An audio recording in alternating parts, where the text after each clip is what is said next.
When the lights come down and I leave the stage, it's you that makes it all worthwhile. Welcome to the Direction of the Heart Skype discussion series. I'm your host, Mike Aloia. We've got two wonderful ladies as our guests this evening. I've got my partner, Mr. Pete DeLorenzo from New Jersey, along with Roseann Sureda. Sureda. Sureda? Roseann Sureda. Mm-hmm. Roseann is a artist, vocalist, songwriter, actress, correct? Do a little acting. I do voice acting. Voice acting, and you're from New York? Is that upstate New York? Upstate New York in Kingston. Kingston, all right. And we also have Miss Tara Nichole. Hello. Singer, songwriter, artist, painter, and humanitarian. She actually created a documentary called the One Less Homeless Project, correct? It's the Less Homeless Project. Yes, definitely. And it actually started as one documentary and now it's turning into a whole series to expand across the nation for all the proactive documentary folks out there. So, and yeah. I watched that documentary, and it was you were in Detroit with your crew, and you were basically working on a shoestring budget, correct? Oh, yeah.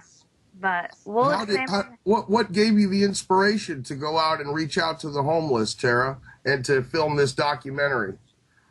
That's a really good question. Actually, it's something that's been, brewing up over time. I happen to know a lot of proactive people in the community who are doing their own projects. So the Less Homeless Project is actually, I act as project manager for everybody in different places that are already doing positive things.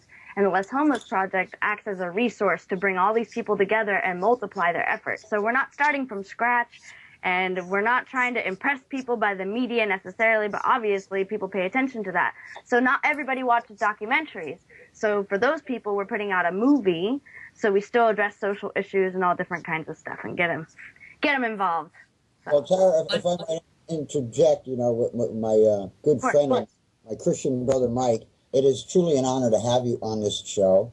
And I watched the documentary as well, got very familiar with not only your talent, but what you're doing, and I commend you and what you're doing as a humanitarian myself, that this is wonderful that you're administrating to the people that are homeless on the streets, because it is a big issue that, it needs to be more awareness and it needs to be addressed, and there should not have to be homeless people on the streets. This is America. Hey, Roseann, what's your take on the homeless out there in New York? What's your, there's homeless everywhere. Everywhere. And I was one of them. So, I know how it is. So that documentary Tara's doing really hits home in my heart. And I'm talking with a pastor about possibly looking towards funding her homeless documentary project in Atlanta. So sweet. I think if we can get enough people together, we could do one in New York, we could do one in New Jersey, we could do one in every state, in every city. And we're on a mission from God. On that note, we've talked about the homelessness on many of our past episodes, and Tara, what you are doing is commendable. I have reached out, we got here in New York and Philly, there's people all over. There's a gentleman that I know in California, a young filmmaker that's doing a documentary similar like you are doing. And he reached out to us. And, what people don't realize is, and Mike, like you said, one time people don't realize that not all of these homeless people are indigent in the sense of because of alcohol or drugs. Many of them have been displaced in life. Many of them have gone through severe hardship where they lost touch with reality and touch with things, and no family, or destitute. Many of them are Vietnam vets. Many of them are war vets, and this is a shame, a crying shame for them to have to be homeless. So I would like to, and Mike, when you hear this, extend to you, because you're down in Florida too, that Mike, why don't we put together, you guys, that's your turf, put together, get a venue out there. Now, you're in St. Augustine, Tara? I'm in San Diego. I'm in California. And Mike, okay. But you're in San Diego. Okay, you're in California. Okay. All right, well, we could do one in California. Or Mike, if you could get up here to New York. All the above, yeah. There's a need here. What I'm offering, and Roseann, I want you to be a part of this, and I will pull in other artists. We'll do a full-scale concert, okay? and raise funds for Sure. the homeless and for you to do that film and do that documentary, and we'll raise the funds by putting together a concert. That's Roseann, are you in? Please, oh my gosh, that's You in? wonderful. I'd Thank be you. happy to do that. Saying it right on the air here now, so Give us a little bit of insight on your life, Roseann. I know you're a beautiful lady, and you remind me of almost the cabaret kind of singer in ballrooms and big band type venues. I gotta Yes. hear this.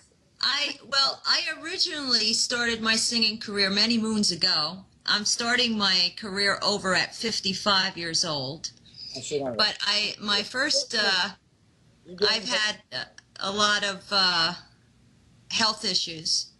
So, but when I was younger, in my 20 years old, I started at the Nichole, the big resorts in the Hudson Valley and up at the Borscht Belt, where a lot of the Goldie Hawn and people, Carol Lawrence, big acts like that, Goldie Hawn made her start. She got discovered at the Nichole. That was my first job with big bands, and they did all the old time standards and everything. And so that was really my start in it. I mean, I always loved music, and people ask me all the time who my influences were, and Elvis was a big thing. Manelli. Love the king of rock and roll, baby. My first Streisand. ever, Elvis. Elvis rock. That's right. Well, Roseann, can I, and Mike, I'd like to say this, and Tara, to hear how Roseann and I actually met, that when I was doing, and I'm trying not to belabor this, but when I was doing the major cattle call, if you will, the major casting for my film, in fact, my office was in Lodi, New Jersey at the time, not presently where I'm at now, and I was seeing droves of people. So she had sent a resume and a photo, headshot and everything. I looked it over as many people, and I says, and then she had called and says, yeah, come in. I was seeing people by appointment. And Roseann walked into my office, sat down. We talked a little bit, got to know her, told me where she was from. I was reading her resume on the back of her photo, going over things with her. And I noticed she had a guitar with her, and I knew, she's coming for a part. She's an actress, aspiring actress, or an actress, working actress. And I said, you play the guitar? Said, oh, yeah, and I write songs. I said, wow, so you have originals? Yeah. And then with that, she took out her guitar and laid down a song that literally, and I'm not saying this to flatter you, literally curled the hair on my neck. It was absolutely beautiful. It was bone-chilling. It was so tender, so beautifully written. And it was just strictly acoustic. And I says, oh, my God. I says, let's put the acting aside. I want you, and I want that song in my film. With that, when she mastered it and recorded it, it is absolutely beautiful. And it will be the love theme song for the movie, because as you know, my film it's a love story, it's a comedy, it's a drama, it's loosely based on my life and career. So I chose that to be the love theme. It is an absolutely beautiful, and it is written as, Tara, you're a recording artist as well. So, Right. When you cut a song for radio or for airplay, and then, and you release, certain songs are actually what we would call theme song material. And when I heard that, that's movie theme song material. Yeah, See? yeah. And certain songs are written for that. Certain songs are actually written for that purpose, whereas this wasn't. But as if that's got the potential to be a movie theme song. And when she laid it down in the studio and fattened it up and everything, and really, your inspiration as far as music? What do you find yourself writing the most of topics of songs? Well, I'm well known for love songs. I've always been all about the heart. All like about my the saying love. that, Yeah. all about the heart. Always love songs. I just finished, and I'm going to finish the final vocal on my first blues cheating song. So, Cool. Roseann, Yeah. your music is always from the heart, as you said, and that's why we have you on Direction of the Heart. As long as I've known it's Roseann all about the heart. for several years now, I mean, she's a good Christian woman, and Tara, so are you, Mike, we are brothers in Christ. So you see, she's a good Christian woman, but that impressed me very much. But her music, just every song is about love, the love of God, the love for, a man to his woman or a woman to her man, and every song but that song just blew me out of my chair. And I actually put Roseann, well, it was only a couple of years back, as a feature act in a major concert I did at the Mac Theater. And she came out, and featured, and then I, did my whole concert show. And, I mean, everybody there just loved her. She did about 3-4 numbers, and they're still talking about that show today. Everybody loved the whole concert. You know what? we are so blessed to have these two ladies here, I tell you. And it is all about the love. And I know that the songs that Tara writes, that differences and similarities. I really love that song, Tara, and it's got attitude. It's got I'm straightforward. I like. Yeah, and you know, it really sends a message of truth a lot in with relationships and people dealing with love. And you know, me, I'm Dr. Love Life. I was a disc jockey, baby. It's all about the love, rock and roll, and Jesus Christ. And as artists, we can see and sense that. And when I heard samples of your music, that Mike introduced me to you and to your work.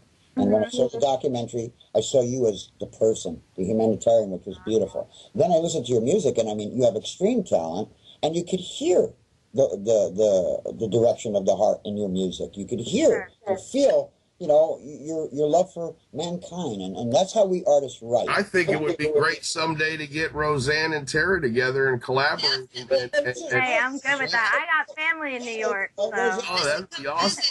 And we'll do something. We're meant to hang out, you guys. That'd be awesome. I'm actually doing a documentary myself next year once I finish my album, because that was my heart to finish that this album. But I'm actually going to be doing a documentary next year myself on chronic pain. On chronic pain? Yeah. And how? What? Basically, it's going to be a personal documentary, like a biography type thing. It's going to be, but what we need is, I'm a senior advocate. I was a nurse, but I've had several spinal fusions. So I can't really do nursing. I do like end-time care nursing. And because I have the spiritual background I help them to cross over with the Lord and stuff like that. So I do senior advocacy and stuff. Beautiful. We were talking before about the homeless, Tara.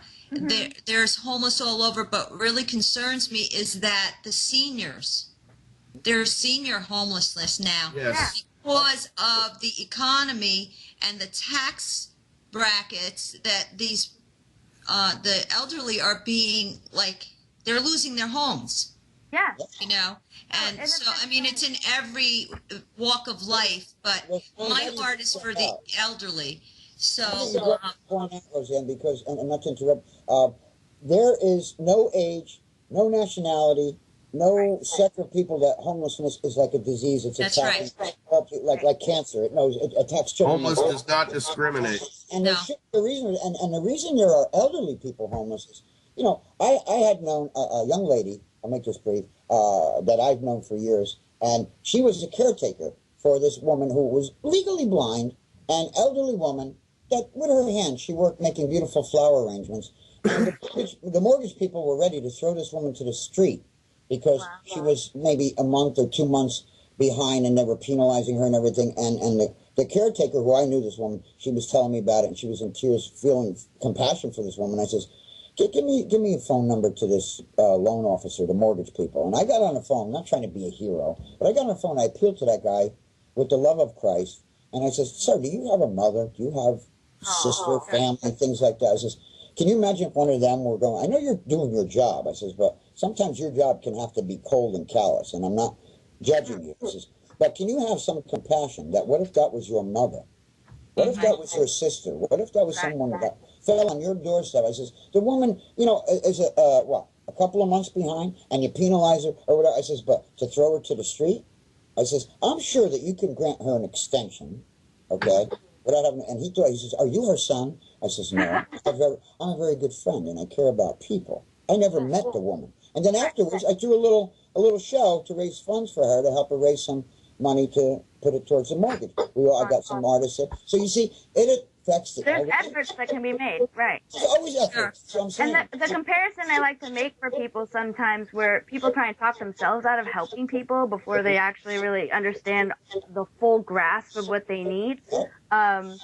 I go, if you have a cold, you feel debilitated. Like something as simple as that, when people are out of work, like, oh my gosh, my whole week is ruined because of it. But then you take into consideration not having a doctor, not having a dentist, like a toothache lifestyle, headaches all the time, no family support, or not enough apparently, education to empower you, know where to go, stepping forward.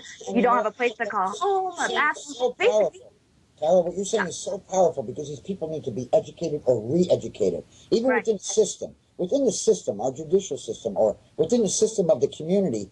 Why? There's a young man, like I said, that's doing a documentary. He's an aspiring filmmaker, so he calls me and he picks my brains, what's left of him. You know, that's me. And I told him, here's this homeless guy that he's been following in his documentary. And he's from California. And I forget what section of California. I think he's near, whatever.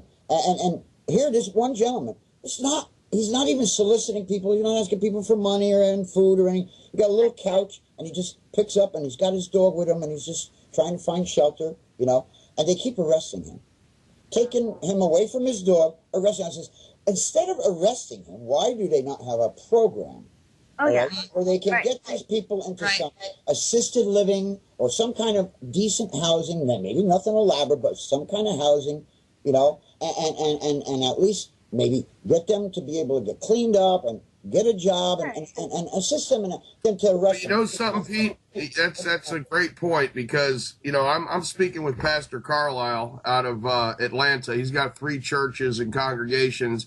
Him and his wife, Helen Carlisle, just signed on board with us for a year contract on her show, Laugh, Love, and Live with Helen Carlisle.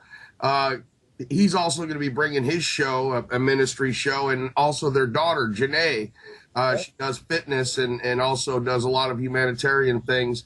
But we were talking, and I'm going to be using his stage as a platform to start doing some testimonial, motivational speaking. And not just that, but I'm going to be bringing a message. And you know my whole thing, Pete. You know what? I'm a spiritual man. I do not go to church, and I haven't been to church in quite a while. To me, the churches have, and I talked to Pastor Carlisle about this and Helen. There's a dividing. Churches are divided. They need to come together. You got all these big giant churches like Joel Osteen, 700 Club, Pastor Hagee, all these major billions of dollars congregations. And they're spending their money on building giant churches and buying jets and doing what they need to do. Very profound point. They need to come together. Very profound point you just put out. Come together and build facilities to re-educate, rehabilitate, get the homeless off the street, feed the children, feed the people, and come together like the Lord Jesus told us to do. Exactly. Yeah, amen. In so many words. In so many words. We applaud you on it. Now, you and I have talked about this several times, but for our viewers, being that you just brought that up, let me just expound a little bit on that. I don't judge anyone, okay? And I classify myself as a Christian. I go by the scriptures and the things concerning the kingdom of God, which is what Jesus taught. Now, what they call themselves by, whether Catholic, Protestant, Presbyterian, Buddha, whatever, okay? There's only one God. And oftentimes, and this is what Jesus did, he chased out the money changers out of the temple, okay? Making it the house of God a den of thieves. All right? And what you're seeing today, most organized religions are making it a business. And Jesus said, as you freely receive, you freely give. So thereby, you know, it doesn't, and Jesus said you could pray in a closet. And if you look that word up in a concordance, okay, it will say, privately, a quiet place. And where 2 or 3 are gathered in his name, there is he in the midst of them. So, you know, if it's just a building and people congregate, and I brought this out in a metaphor to someone I was talking with the other day, and I don't judge anyone, but you're going to sit there for an hour and then throw a couple of bucks in a collection plate and then walk out and hatred and bitterness and backbiting and gossiping and all of these. You accomplish what is church? Okay, that is any you know, church is within you. Jesus said the Spirit of Christ is within you. The kingdom of God is within you. And that is, and we know that he's coming back and he's going to establish his kingdom literally on this earth. But in the meantime, the Spirit of God has to dwell in us. What Tara is doing, what you're doing, Mike, what Roseann is doing. You see, we're trying to not just talk it, but put it into action to touch the lives of other people. That's what I noticed.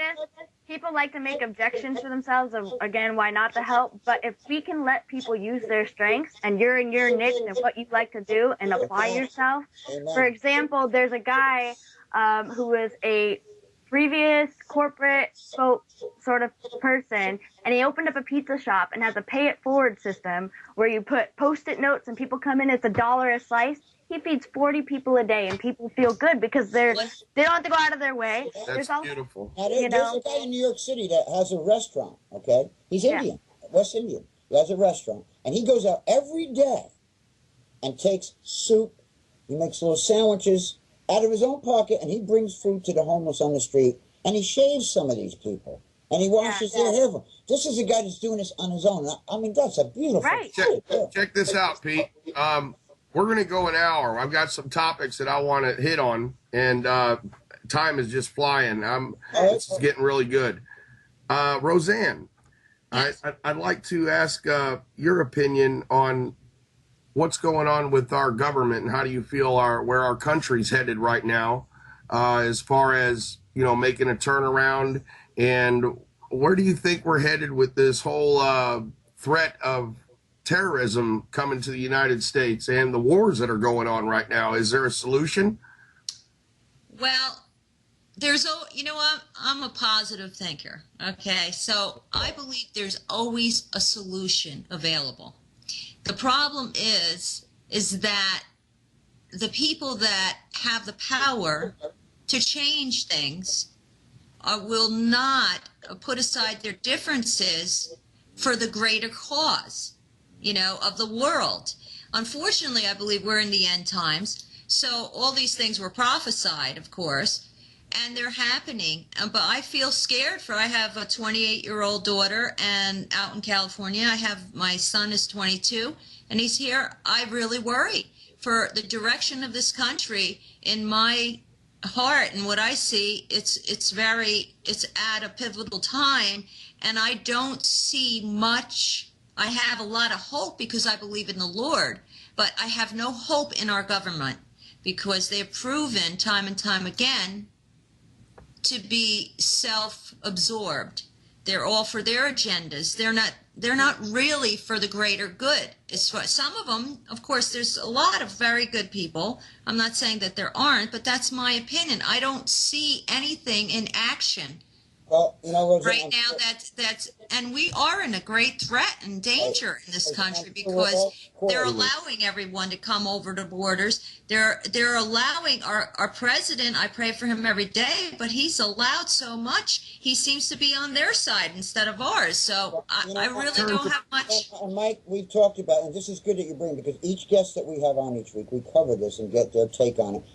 And we're all in accord and concur, and we're not knocking our government or any people in particular, but we have to call it as it is. And Jesus rebuked. And we've got a president sitting in the White House, and I don't care what color he is, people get racist. No, I don't care that he's a black. He is an ungodly man. He has said, we are no longer a Christian nation. Hello, who made you God? Okay?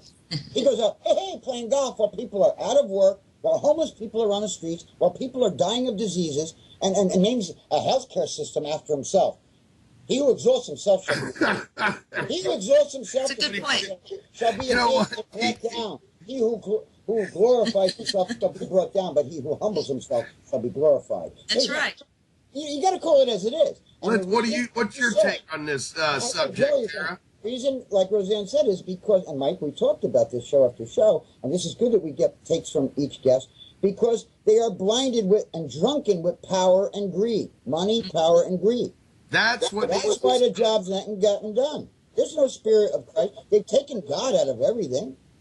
And you wonder why it's going on the tube. Let's get Tara's take on this subject. Please, give us your take on it. Yeah, I'm absorbing it. I'm actually really interested in people taking power within themselves, not elected power, but take the initiative to help people. And where our legislation is punishing people who want to help, like, I'm sorry, my focus, I go on the homeless, but like in 30 cities, now it's illegal to feed the homeless. It's scary ridiculous. When all of a sudden your charity is illegal. That's absurd. And where is it illegal? It makes you... Well, Florida, there was a 90-year-old man who got arrested 2 days in a row for feeding the homeless. He's been doing it for years. This is happening multiple places where people say there's not budgets for education and other things for the well-being of our communities. Guess what? They started investing in under freeway. You know how for birds they have like so they don't sit? They have similar things for homeless now. They're just being excommunicated. So I have a feeling that with the Less Homeless Project, for example, one of the initiatives is a legislative one where we let people remind them of the misconception that just because you don't have a home doesn't mean you can't vote. They give you a really hard time, though. You don't have the right address, file. I mean, I had a heck of a hard time trying to vote, and I care, and I made sure it happened. But if we get the voice of the people that have been forgotten and neglected, I feel like a lot more momentum can be built and people will be empowered. Absolutely. And the conversation can open up, and then we won't have the excuse that the government's not doing everything for us, you know? Good point. It's not the government. It's right within our communities, whether it's a Do mayor, you, hey, Pete, and you just hit the nail on the head when you said, see, there's priorities and misappropriated. Either they're pocketing funds or living high on the hog, or they're going to fix a highway or whatever, Right. and let people be homeless and education suffering. That's right. They're misappropriating it, and they're not prioritizing properly. That's Agreed. well, I tell you, I just got back from Land O'Lakes, and you know, I had several great experiences out there. I've been working with my buddy Ed Carvel. He does Possum Politics show, and we're dealing with a lot of the politicians now down south and in Tampa. And we had this guy Torrey Perfetti on, and he's involved a lot with the GOP and with the solar technology on being able to have the amendment to allow homeowners and landlords to be able to generate their own solar power and sell it to their own tenants and things like that. Whereas, you know, Florida is blocking that right now. Wow. So, but he, you know, I think that our network getting involved with these politicians, he loved what we're doing. He digs what we're all about, you know, and I believe that the Lord gave me a calling, allowed me to do what I'm doing and assemble the soldiers and generals that I prayed for. And I believe that I have to bring all the different elements of society together in order to create an entity for the better good. Right. And it takes people in high places, part of the elite, where money's no object, to get to them, to let them feel and see our vision. And I'm grateful that the Lord has brought you two ladies together, as well as my partner Pete DeLorenzo, because it takes people being on the same page. That's right. You have to be like-minded. It's a relationship of humanity. And that's what the problem is there's no trust, there's greed, corruption, there's backstabbing, there's not caring, there's a lack of compassion. Yeah. That's all the disease and the cancer, you know, and when you look at it, Jesus said, if your left eye, he used a parable or a metaphor, if you will. Your left eye offend you, pluck it out. Your right hand offend you, cut it off. Meaning, if that's a cancer, if that's the parasite, if that's the thing that is obstructing God's will and the goodness of life to be obstructed, it's got to go in your personal life, in your business life, people you're associated with, and all the more here when we're talking about going out. Yeah, money is. I mean, he told that to Matthew, who was a tax collector. You know, another thing that brings Caesar. Render unto Caesar which is Caesar's, and unto God which is God, and don't mix the two. A lot of it takes money to do things, but I believe that there needs to be something to teach children at a young age about money, their emotions, who we are as a person and a human being, and the things that, you know, we're going to experience. There should be some type of education or class that teaches them the growth in life and the challenges you may face. Right. Agreed, 100%. They don't prepare you for life. Yeah. And I believe that that's where, you know, there's so many broken homes, there's so many divorces, there's so much abuse, there's so much going on. I don't, you know, the only solution I have is to start somewhere.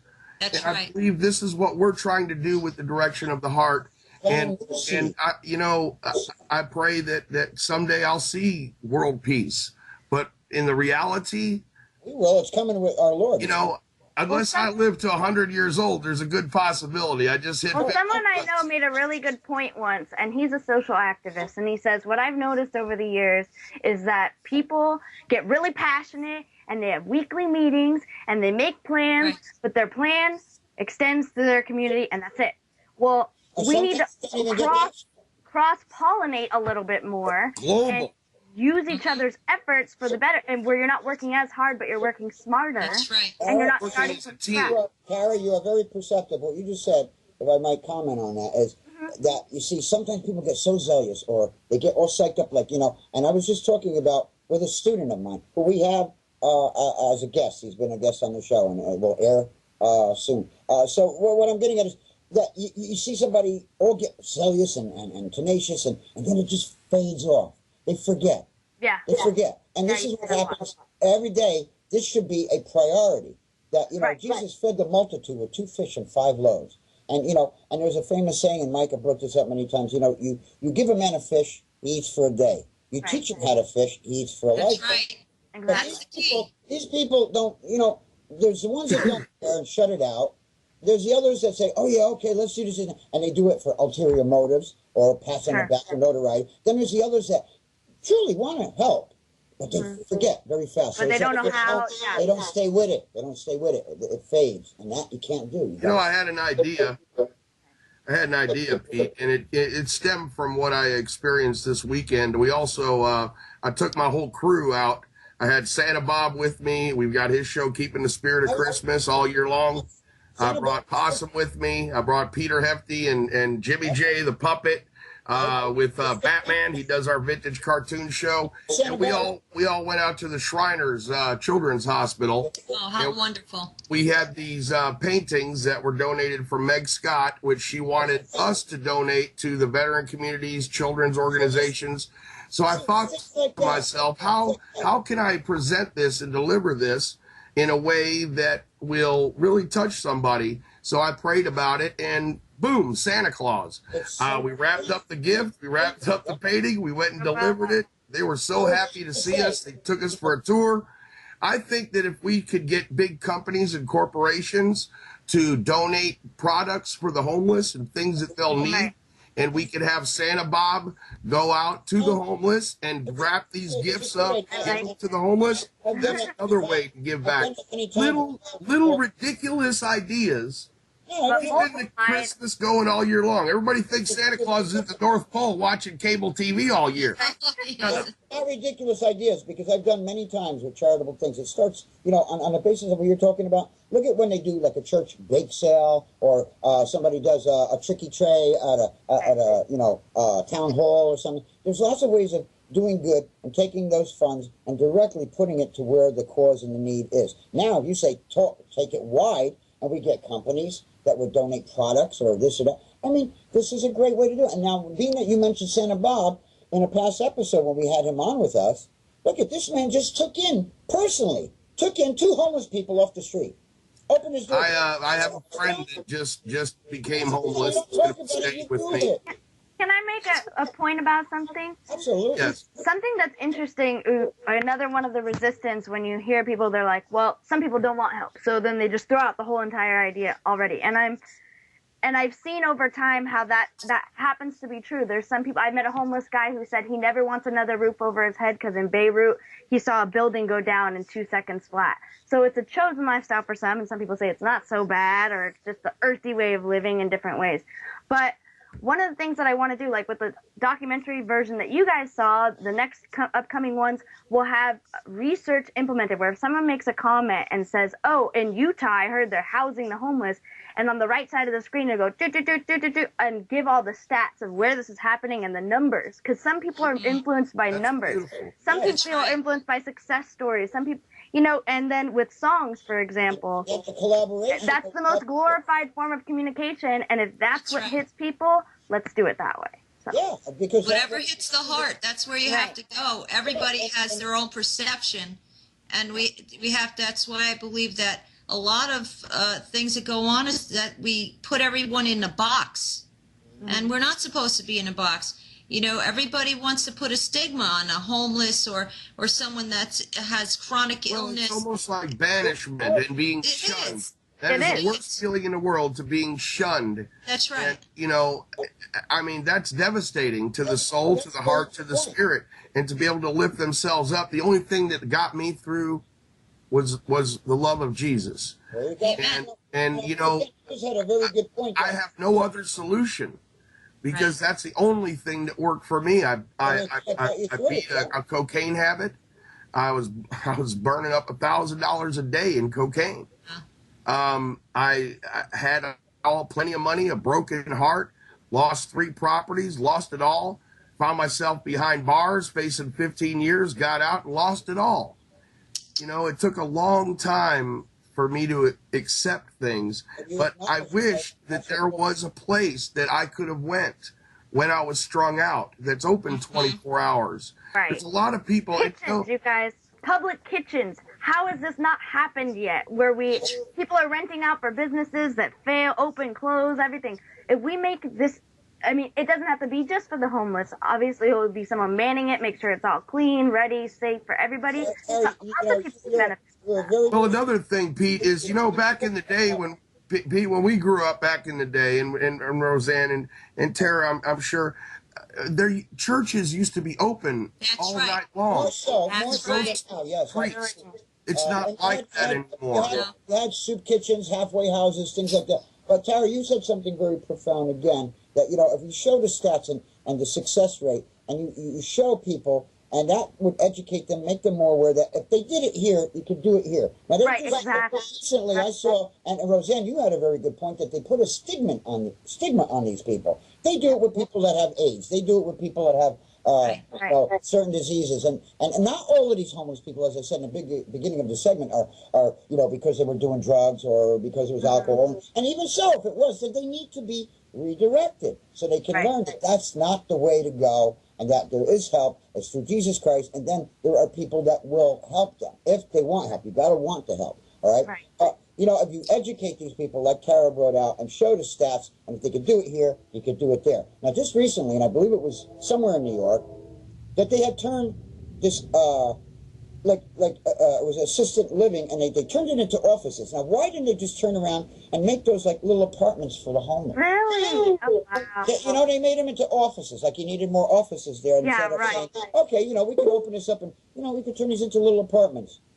Throw a bed in there, a dresser, a little thing where they could lay, and then we'll get them into the system and get them a job, you see? No, let's make money. It's all about money and all about the material. Well, the thing is, nobody's willing to invest. We've got to bring corporations and churches together. Everybody's segregated.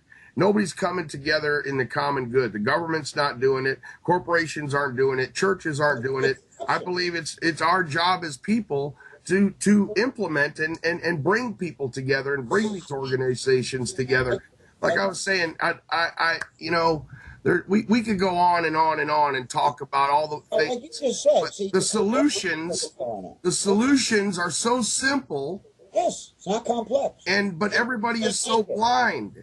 Well, I think one of the things, they need to be more mobile and go to the people that need the services sometimes. And one of the unfortunate things is that even when the news does cover it, it's in very select times and never again throughout the entire year. And they just report on it and never present solutions or try to elect people to congregate and actually make a difference here, there, anywhere.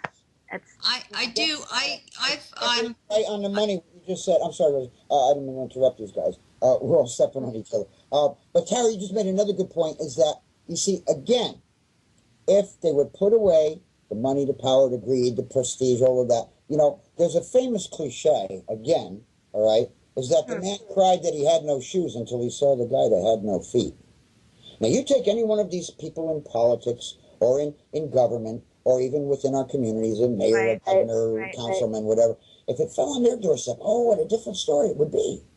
But you're empowered to do something about this, sitting in a place where you were elected for the community, for the country, whatever, and you're not doing it. Why? Because it's about money, power, greed. Let's get Roseann's thoughts on this. I know she's thinking some stuff that she needs to get out. Talk to me, sweetie. I just wanted to share part of my background that you had asked me before. Is I did shows for Meal on Wheels. I mean, I'm a senior advocate. I was a geriatric nurse, and that's nursing and singing are my two heart's passions. And they used to call me the singing nurse because I would always do my shows for all my patients. Love it. But I would specifically, and Meal on Wheels program is to feed the shut-ins, okay?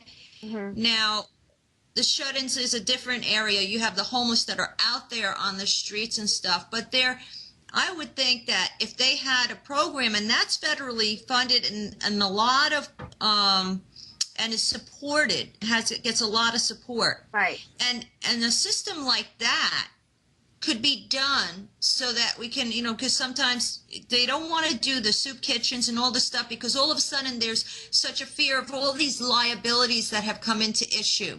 Okay, the same with the churches. That's why they closed the churches, because now there's a liability issue. Okay, and don't get me wrong. I'm going to make a statement. Don't get me wrong. When we bring in people from another country, all these other countries, my family came from other countries. Okay, I'm all for that. Please don't misinterpret what I'm saying. But we are having all these people come in. They're even advertising in Mexico and everywhere else. Come to here, and they're going to give them welfare, okay? And I'm all for people coming over here. Get your green card. I don't care. But they get fed, okay? They get every service that's available, but our own people right here that don't have the homeless on the streets and stuff, they can go in and get stuff. They put them in these places that are horrible. If you've seen some of the places that they put you, if you go for any assistance, it's unbelievable. It makes no sense, but we could do something like a Meal on Wheels for the homeless. That's awesome. And it could be funded through the government, and the volunteers could go out and feed them and at least know that they're fed. We have discussed this too, and it's an excellent point, is that, even some of the shelters that they put some of these people in are worse than being on the street. It's true. People steal, people threaten your life.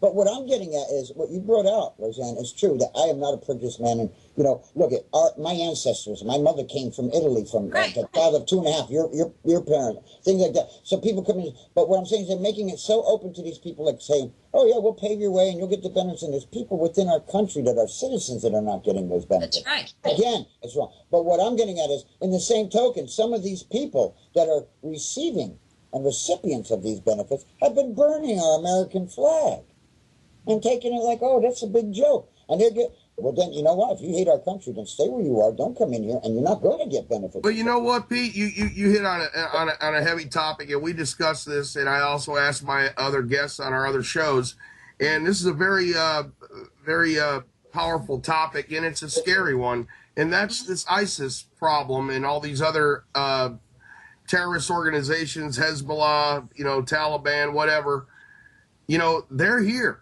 Yeah. They're here. Is it inevitable? Do you believe, ladies, is it inevitable that there's going to be a war on the American soil? Is it inevitable that we are going to have a revolution of the people that are going to have to rise up against our government? Because there's wars, there's poverty, there's infiltration into our country right now. There's a very, very, really, a lot of people don't like to think about it. But you know what? It's the reality. Put it off. Yeah, you can't shut it out. It's part of. Let's get Roseann and Tara's take on this. Yes, definitely. Whatever lady would like to go first. Tara, you go first on this. I'm not a big political person. Political. We just want, your. I have my own opinions. Yeah, about 9 minutes, sweetie. Go on, Tara. It's a really good question, and I feel like it's funny because when people are talking about safety and personal well-being in general, I mean, you're coached in our state of mind, America. It's like everything's good, go out, make a life for yourself, but then you can't even trust sometimes the people that are closest to you, like sexual abuse, any of that stuff. So it feels like you're kind of at war with almost anyone. You really have to be careful and on guard. But who do you trust in? I think systems I'm too far detached from like Obama that. My grandma, for example, she used to write in, and my great-grandmother used to write into the president and always have commentary and keep the conversation going so they're aware of what we're feeling. What I don't understand is that instead of using all of our energy and momentum for putting some people down, we need to replicate whatever the good is that's happening and fill in the gaps. And, I mean, I'm a compassionate person. I can't handle anybody being tortured anywhere. And people are like, oh, we need to concentrate on our soil, which is very likely true. There's always going to be people that are pulled. I have a friend, NZE, and she has a foundation and she goes and feeds families and builds education systems in Africa. I mean, whatever it is that is your pull, I wouldn't say it's right or wrong. I feel like we could use more balance. And I mean, how do you process information for kids? Well, like, where you're saying, how does it take on the world? You know, I watch a lot of news. I try to be very informed on what's going on with over the mainstream. Plus, I go on here. I try to find a lot of things that's really going on, and I truly believe that we are headed towards some type of revolution. Either it's going to be a war here on our land and our soil, and we are going to be, invaded from within. Knock on everything. Knock on everything. I see it closer and closer every day, because that's what they say. These Muslim Islamic terrorists, they will lie.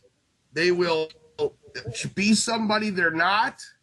They will infiltrate, and they will kill the infidel. That is their mission in life. The mission is hatred. That's period. And how do we combat this unseen? We need to still love.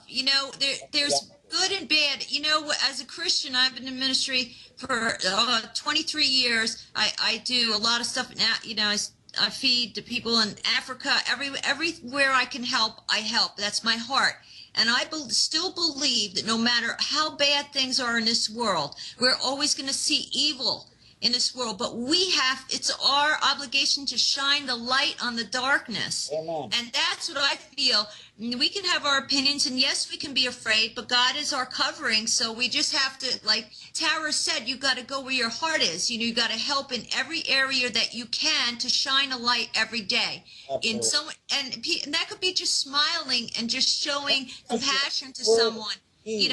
There's so many ways but if we get bound in fear about all this terrible stuff that's happening, yes, we should be concerned, but I believe that we can't get overwhelmed and become so fearful that it will just stifle us. Roseann, and we have to be aware, but love shines a light on everything. We still have to be on guard. Yes, we do. Got to be aware. Jesus, but we can't focus on all that. That's my belief. We have to shine a light. We know these love will triumph. We know these things are coming to pass. Yes, overall. Right? We know they're coming to pass. It's prophecy. And Jesus said, look up, for your redemption draweth nigh. He also said, rejoice. Now, and we talked about this before. I said, well, how can you rejoice? Well, people being beheaded. But that's not what he meant was, we can rejoice because we know the answer to the solution to the problem is coming. We know not the day nor the hour, but he is nigh at hand. So, but what Roseann said is very powerful in the realm of, in the meantime, we must do everything we can to put the love out there. And we're not going to change the whole world. We're not going to cure the evil and the sickness and the disease and the cancer is going to be there. Jesus is the cure for it. But in the meantime, we are vessels of his love and peace. We are instruments of his love and peace. And if everybody did what they had to do, it would make a difference. We always make a difference. You're making a difference, Pete, Mike, Tara, what you do every day makes a difference. You don't even know all the lives you have touched and transformed just by showing your love and your concern. Action, not words. That's love. The Bible says perfect love casts out all fear. So if we have faith in God and trust, we shouldn't have the fear. We know. We got tomorrow's headlines today. And Mike and I, on the show with other guests, we've talked about this, right, Mike, many times, that, we see it. We see it on CNN, and we see it on the news, and we see it every day, and we know it's there. You can't push it away and say it's not there. But we know what the solution is. And until that solution arrives, and it's close, of the return of our Lord, right, is that we must, as instruments of his love and peace, and as his servants, get out there and keep, and like you said, a kind gesture, a kind deed, a kind word. Simple solutions. I think practical, simple. What you're doing is such a wonderful thing. Yes. Yes. On that note, everybody, we've got a couple minutes left. First, I'd like Roseann to tell our viewers where they can check you out, see what you're all about, and possibly contact you for some booking. In fact, I'll put you on a roster with Harmony Booking as well. Go ahead and go ahead and tell everybody where they can get a hold of you. Well, you can always get a hold of me on my site, RoseannSureda.com, which is being reworked and stuff. I only have a few of my songs on there, but you can always get me at on that site. Send me a message or go to my Reverb Nation page, Roseann Sureda Haggerty. How do you spell that? I always clarify. Yeah. How do you spell it? Sureda. It's Roseann, Roseann. Correct. And I have my Facebook page as well. So you can go to roseannsureda.com.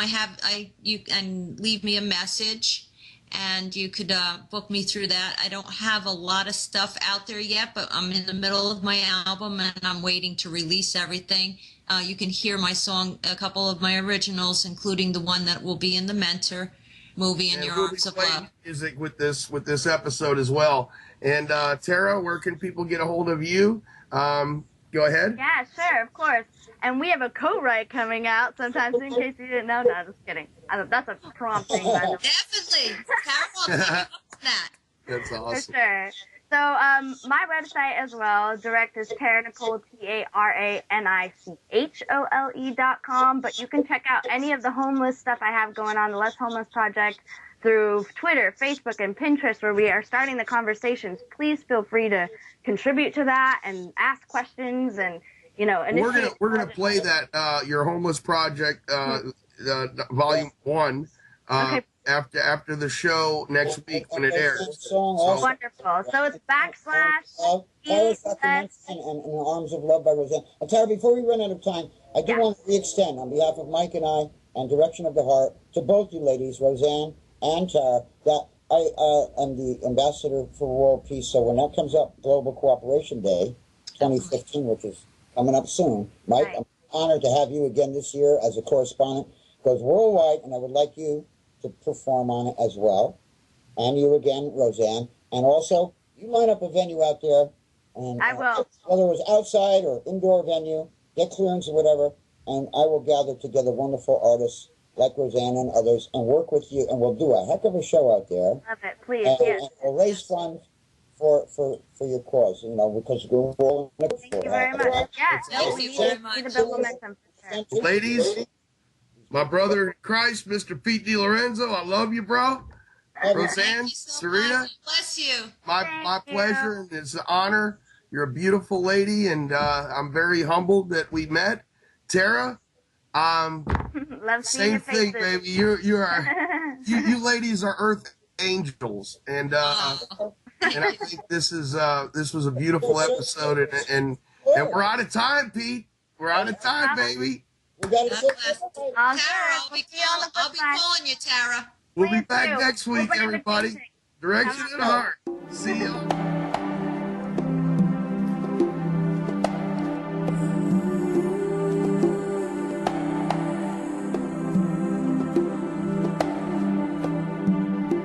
In my loneliness I feel the warmth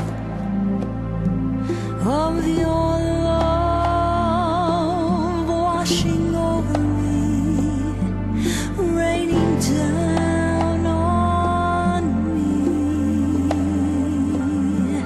And in my darkest hour, in the stillness of the night, I feel your tender love speaking to my heart.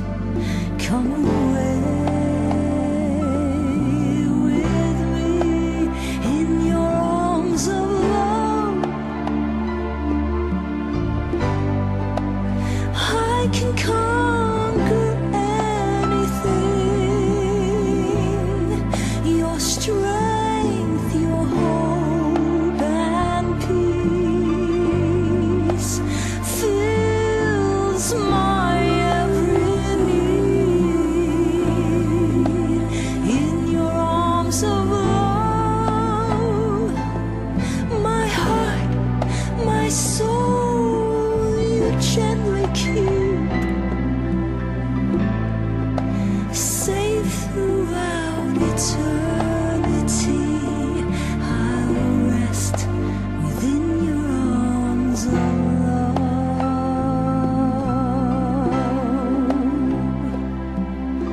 And when the day is through, all my thoughts go back to you and how you covered me in your sweet love for me. You have set me free in your arms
difference between you and me. I'm courteous as you learn what it means. The difference between you and me. Many, many, many, many things. Many things. While you are mean, I'm offering any help I can bring. While you act all big and tall, I'm fine with modesty. Your favorite saying is you win, but I never want to be on your team. Look in the mirror is all I mean. What's stronger will last longer? Our differences or our similarities? The similarity between you and me, we're both human, act naturally. The similarity between you and me, we're not as different as we seem. There's hope for you, there's hope for me. Prefer to boast when we both win. Is this something you'd entertain? It's serious as serious can be. I'd like to call a draw, what do you think? Expand on how we remedy the misconceptions between you and me. What's stronger will last longer? Our differences or our similarities? Now I know I talk too much compared to you who don't talk at all, unless what you have to say is to make me feel small. Believe you me, don't wanna lecture you. Figure it'd be worth it to have you come to. Do you think it's off base to approach it this way? Not afraid of you, don't be afraid of me. Just saying what needed to be said, not letting talk go to my head. Maybe you don't see me as a friend, at least I tried. Reach across the line.